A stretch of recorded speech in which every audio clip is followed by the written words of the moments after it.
Yo, what's going on, boys? I'm going to be playing some PumpBow on top ladder, and today's video is also going to be a guide on how to win games with PumpBow. If you enjoyed the video, please make sure to like and subscribe, and I'm going to give out some important tips for people who recently started playing PumpBow or people who've been playing PumpBow for a long time.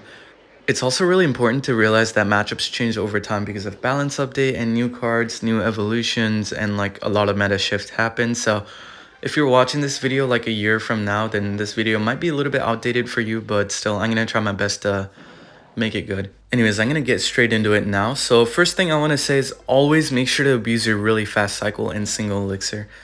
Your deck relies on a lot of cheap defenses. For example, you have goblins, very cheap, get a lot of value. You have fire spirit, also very cheap and gets a lot of value.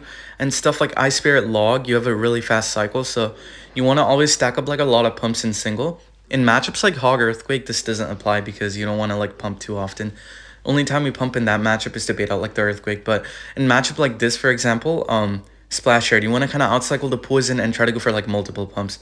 I'm going to pump in the back right here. He might try to go for a poison on this, a second poison. But what I'm going to try to do is try to get back to my third pump and then put it on the back right.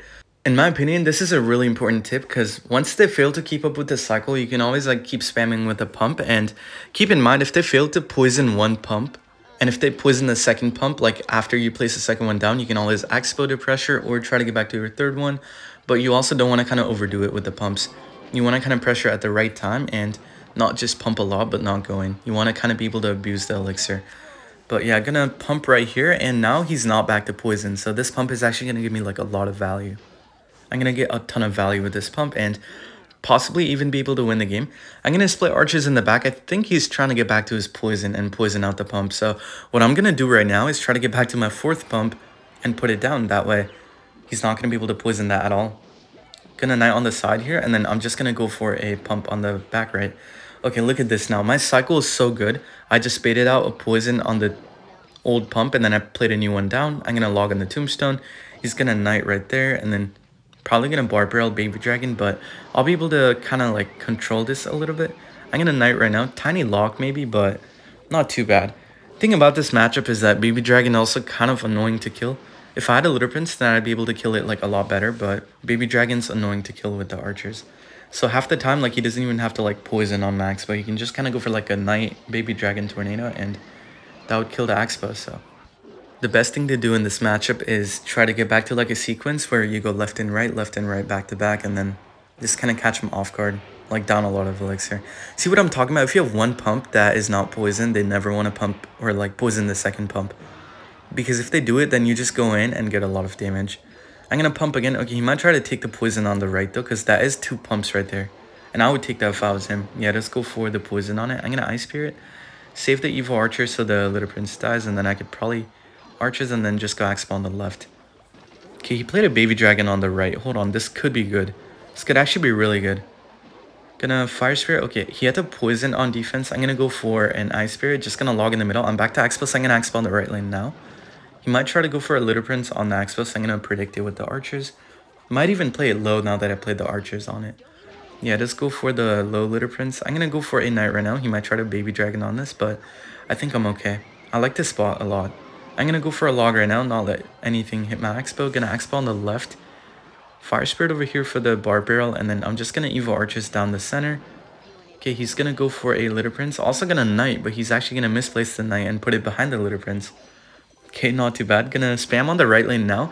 See, once I have the momentum going, I'm going to keep going left and right, because he's not going to find himself defending my expos properly. And since I pumped a lot in single and double, my elixir has been kind of built up, and I've just been kind of abusing my elixir advantage the entire game. So I just have to keep doing this now. Gonna expo on the left, evil archer going crazy. Gonna go for a log that should die. He's probably gonna tombstone because I logged. That's fine though. I'm gonna go for an ice spirit. Gonna block the baby dragon, I was gonna say, but he's not playing the baby dragon. I'm gonna expo on the right and then just gonna knight on the left for the evo knight. Okay, sweet. Expo locked on, so I think that should just about be game. It's not going to take the entire tower, but I feel like he's not going to be able to defend or go in for that matter. I'm going to go for an Expo in the middle. Not going to put it straight down on the regular spot because I thought he was going to pop the ability, but there we go. That was a perfect example of pumping a lot and getting the sequence where you get to go left and right and win the game. So, going to hop right in. I'll see you guys on the next match.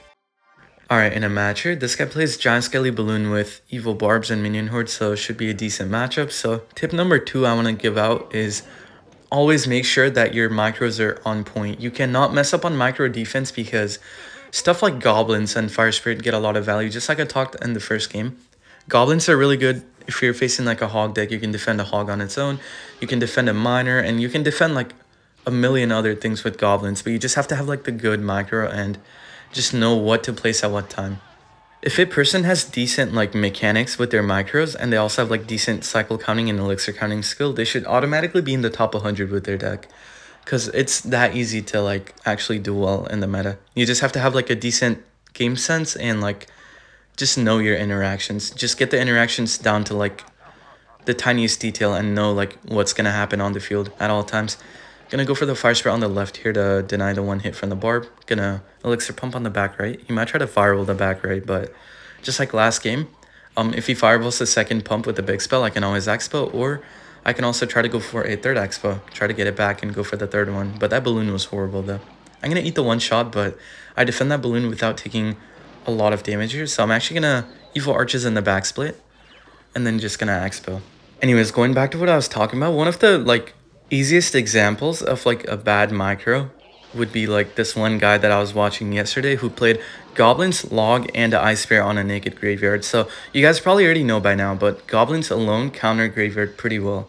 Only takes like 1 or 2 shots on the tower, but since he committed like 3 extra elixir on the graveyard, he wasn't able to pump on time, and double elixir hit, he had no pumps on the field, so he actually lost the game. So tiny stuff like that is actually gonna matter a lot. I'm not sure if that even made a lot of sense. I really hope it did though, because that's like really important. But point is, work on the macros, get better at macros, and that is gonna make your gameplay a lot cleaner and better. Okay, gonna focus on the game now. That was pretty much all for tip number 2. Okay, gonna have to log cycle here. So that's like what, 6 logs I think? Nah, 7 should be 7. Might even be 8. I don't know. I'll count though. Log number 1. You can't go balloon on the right lane right now because I cycled the archer same lane. I'm gonna have to keep pumping though because I need my elixir lead because he has triple spell. He has a NATO log and a fireball, so if he actually gets like a good NATO log on like normal archers and then gets a fireball on the Evo, then I might be dead. So gonna make sure I defend this well. Ooh, NATO fireball, but I'm already back to my archers, so that was not that good. Gonna log right now. That was log number 3, I'm pretty sure. So just gonna go for a pump again. I've got 3 pumps on the field right now, so it's basically impossible for him to like penetrate through my defense. Definitely not gonna be able to do so with ease, but gonna arches on the side again. I'll try to get back to my Evo number 4. Okay, just gonna try to go Expo here to pull the balloon in. Oh, I think the minion horde actually pushed it off, so the balloon's not gonna go to my Expo, but all good though. Gonna goblins on the Evil Barb on the left here. And then I'm back to Evo Archers, so just gonna go for Evo Archers on the Evas and then gonna log number 5. Alright, 2 more of those should do it. Actually, wait, no, the tower's not gonna go down by 1 HP. Because 85 times 2 is 170, so tower's gonna stay at 1 HP, so I need 3 logs. So yeah, I was right, I needed 8 logs to take the tower down. But yeah, I'm just gonna kind of try to cycle back pretty quick. Log right now, gonna goblins, gonna go for fire spirit, gonna ice spirit. Just gonna evil archers. Man, that would have been bad if I didn't know my spell damage and I lost by like 1 HP, but gonna log here and that should be game. So I'll take the win. That was a pretty nice win. Just had to kind of get a lot of pumps down and get the momentum going left and right, and get the win. Alright, on to my next match here, facing Hog Lightning Mortar. So this is actually not going to be a fun game at all, but for tip number 3, I would say don't be afraid to sack damage for elixir. A lot of times I've seen people over defend a push and not take any damage, but be down a million elixir and just kind of kill their sequence. So what I would say for that is that sometimes it's okay to eat some damage if it's on the opposite lane or even on the same lane, because essentially what you're doing is you're trading damage for elixir. So you're bound to get like a better counter push and get a lot more damage. Like right here, I could have played a knight or like a log on that guardian, but instead I took the 2 hits because if I did go for a knight or a log, he would just go hog and then get like 4 hits. But now since I saved my knight and my litter prince, I'll be able to knight, litter prince, and then ice spirit on the hog, take 1 shot, and then make like a lot better of a counter push. Yeah, only take 1 shot here after I play the knight, and then, yeah, I'll be able to Axp on the right, dual lane pressure, and only take 1 shot, so I didn't take a lot of damage. But once again, I will say though, had I not sacked that guardian right there, the 2 hits, I would have taken a lot of hog damage, and also would not have been able to make this good of a push. I'm going to pop my ability here. Yeah, he's kind of screwed here. Like, he's going to have to defend dual lane, and Those goblins are not good. He didn't play it on the Litter Prince. He only has a Litter Prince right now. He can't even pop the ability on the Expo, so I'm going to log, and that should be a good game. I think he's going to arrows on the Expo, but if he does go arrows, then I'm probably going to try to go for goblins and the Fire Spirit on the left. Oh, he goes for a log. Okay, no arrows in the deck, I guess. So I guess he put in like a delivery. Yeah. Alright, well, that was a lot of Evil Knight damage right there. I'm going to Expo again. He kind of has no elixir. Like, he's struggling right now. His elixir bar is screaming for help right now. Gonna go for a Litter Prince, and then, yeah, he might Evil Mortar now, because I know that he thinks it's pointless to, like, try to defend the Expo.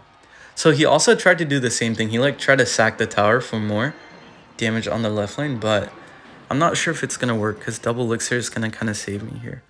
But yeah, once again, this is, like, one of the most effective strats with a control deck or, like, a cycle deck. Doesn't matter.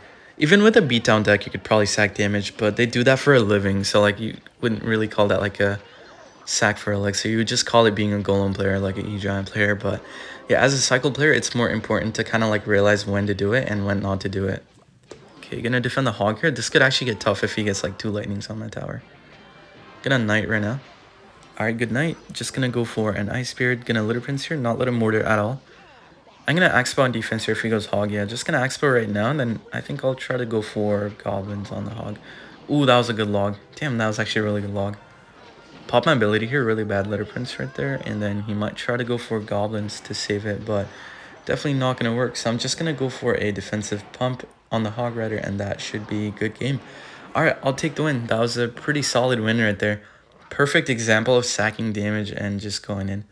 On both sides, to be honest. The mortar also did some work. Alright, on to my next match here, and tip number 4 is going to be always try to find out what deck your opponent's playing. Keep in mind that this does not apply on top ladder, because on top ladder you face the same guy like 5 times a day, and yeah, everyone kind of knows what deck each other are playing. But if you're on mid ladder or like a little bit higher than mid ladder, then always try to find out what deck your opponent's playing off like 1 or 2 cards. For example, right here I already know that he's playing Minor Poison with a mortar, because he played an Ice Spear, a log, and a mortar, and the only popular deck with those cards in it are Minor Rocket and Minor Poison, and he played minions, so I already know that he's playing the Minor Poison deck. So yeah, this should be a pretty nice win. I think I already have a good start right now. I defended the mortar. He's one off the evil mortar, but I think I can kind of go in here and try to get some damage. I baited out the poison, so I should be fine. Yeah, he's not going to be able to Litter Prince on the Expo, which is pretty nice, honestly. I'm going to knight right now. Alright, anyways, back to my point. If you find out what deck your opponent's playing pretty early in the game, you're actually going to be able to make a lot of like unorthodox and maybe prediction plays to try to be up elixir, up damage, and stuff like that. And it also helps out a lot because in some matchups, like for example lava, you don't want to pump a lot. You want to kind of like just pressure enough to the point where like they're not able to lava the entire game. So for example, if you find out like they're gonna be playing a lava deck, you could just kind of expo first play, try to defend the expo with your life. That could also be counted as like a starting handing play, but on the bright side, you actually know what deck they're playing and you get a good lead, so it doesn't really matter. Gonna go for a Fire Spirit on defense here, and I think I'll win here. I can just kind of defend the entire game now. That Evil Mortar was kind of obvious because he played a Litter Prince next to his tower at like 6 elixir, so I knew that he was gonna try to Mortar at 4. So I expoed opposite, got the log, and I won the game. So I'm gonna cut to my last match. I will see you when I find a match. Alright, on to my last match, and the last tip for the video is going to be if you're facing a beatdown deck, like for example Lava Hound or Golem, then you always want to apply so much pressure and signal that you don't want to let him like Lava Hound or Golem in the back and single. Same goes for E-Giant, but it's a lot harder because they have a bowler in the deck. But I kind of vaguely talked about this last game. Basically, you don't want to let them play the main win condition in single elixir and just kind of force them to like defend. That way their cycle is not going to be good for a lava in the back or like just a beatdown push. So I'm going to pump in the back right now. So if you guys didn't notice, this guy played a minor Barb's Fireball in like the first 20 seconds of the game. So he's actually not going to have nothing for this pump. I'm going to go for a Litter Prince in the back. I don't mind cycling this in the back because I don't think he can lava in front of it. Even if he pressures here to try to take out my Litter Prince and then take the tower down with like a eye drag, still not going to work because I have a lot of defense for it. So gonna Ice Spirit, save the Litter Prince. Ooh, that was a really bad minor. Yo, what is he doing, bruh? Like, actually selling here. Wait, I have a Litter Prince down. I got back to my pumps. I'm going to pump in the back again. I'm going to Goblins here. If he Fireballs, he's dead. Yeah, I knew that he was going to die if he Fireballed because he had to defend that. Wait, he has a Barb Barrel? Oh, what the hell? If I knew he had a Barb Barrel, I definitely would not go for Goblins, same lane. But All good though. Now that I know that he has a bar barrel, I'm definitely not gonna let him have a lot of value with it. I'm gonna expo, and I think I honestly win here. Like, I don't see myself not getting a lot of damage right now. Gonna Knight, gonna go for a Litter Prince on the side. No Fireball and Cycle, so this Litter Prince should actually kind of cook. I'm gonna Goblins, no Barbarrel and Cycle. Might have to zap the Goblins, but he actually missed like 2 of them, 3 of them, but the Skelly Drag kind of helped out a little bit. I'm gonna pop my ability here, gonna Ice Spirit. Finally back to Barbarrel, but now he's gonna have to Defensive Miner on the Litter Prince. I could honestly like Evo Night Bridge and try to take out the tower, but I don't want to feed the Eye Drag and let him have like a lava, because keep in mind, you don't want to let them lava at all if you can, like the entire game. But anyways, gonna expo here to pressure, and right now I'm playing perfect. I'm not letting him play a Lava Hound or anything, so this is looking really nice. Gonna Ice Spirit. Okay, he just zapped my Goblins, but I'm still gonna let that die because I feel like I need to get the Litter Prince back. I don't want to keep it alive for too long, because then if it gets stuck at like an awkward position on my side, then he could always go for like a lava in the back opposite, and then it would take too long for me to try to get back to it. Plus, it dies to a Fireball log, so it wouldn't even matter. I would just die straight off. So I don't know if that made sense, but yeah, just make sure to like let your Litter Prince die at the right time and don't overdo it with it. I'm gonna go for a Knight right now. Okay, looks like he realized that he's not gonna be able to win the game, so he started BMing, but I'm gonna Expo again. He's gonna Miner on defense, and then Barbs in the middle or at the bridge. In the middle. Okay, sweet. Gonna go for a Litter Prince on the side. Ice Spirit. Fireball Zap incoming soon. I just know it. Yep, there it is. Probably gonna zap it too. No zap. Alright, yo, I'll take that. Wait, how's he gonna defend this? I'm gonna Goblins on the Bar Barrel, and then I don't think he's gonna be able to Miner on time. Yeah, that's on the tower. I'm gonna log here, and that is gonna be a good game. So the entire game, I didn't let him play Lava Hound. Hope you guys enjoyed the video though, but yeah, love you guys. Bye.